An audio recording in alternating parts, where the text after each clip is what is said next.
The Browns and Buccaneers, 1 p.m. FirstEnergy Stadium. The Browns' only home game here in this set of 4, and they've got a chance here to maybe salvage a little bit of something with Deshaun Watson coming back against the Houston Texans next week. So Jacoby Brissett's final start.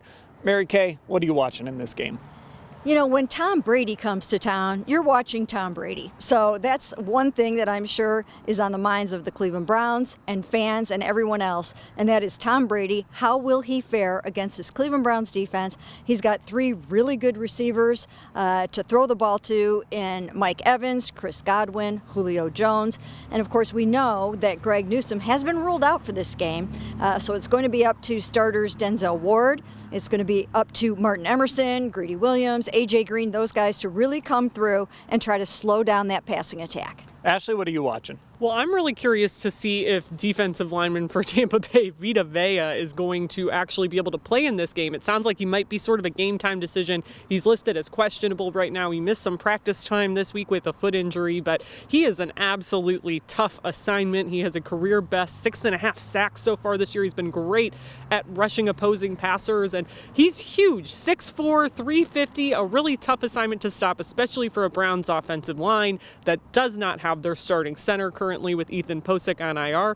We do know today it'll be Yelda Froholt in there again, who took his place when he got hurt in the Bills game, but that's going to be a really tough assignment for Yelda, only in his second game at center for the Browns if Vita does play. So I'm going to watch the Bucs run game. They do not run the ball a lot, but that has not stopped other teams from running the ball at the Browns. And a couple of Browns defenders, including Myles Garrett, but also Jeremiah Owusu-Koramoah, Sione Takitaki, all acknowledged, hey, the Bucs watch film. They know this team is not very good against the run, so they expect Tampa Bay to come out and test this run defense, and that's what I'm going to watch. Even with Leonard Fournette doubtful, which probably means he's not going to play on Sunday, they still have a decent rushing attack, and I think they're going to test this Browns run defense. So our picks here, I'll start us off.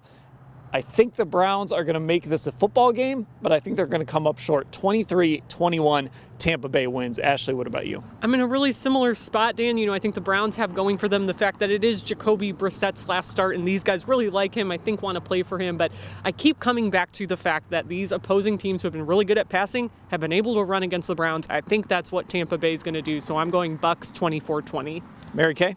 Well, it's going to be a clean sweep, and we were all right last week, so we'll see what happens this week. But I'm also picking the Bucs to win this one. I think I can just never get the GOAT out of my head. You know, whenever you're playing Tom Brady, I just always think that, you know, I still feel like he's invincible.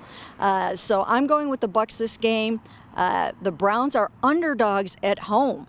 So the Bucs are favored by 3.5. I have them winning 27-23. All right, so we all 3 picked the Bucs, but all 3 close games. So, I mean, that's telling you the Browns certainly have a chance to win that game on Sunday. We'll cover it all, whatever happens at cleveland.com/Browns.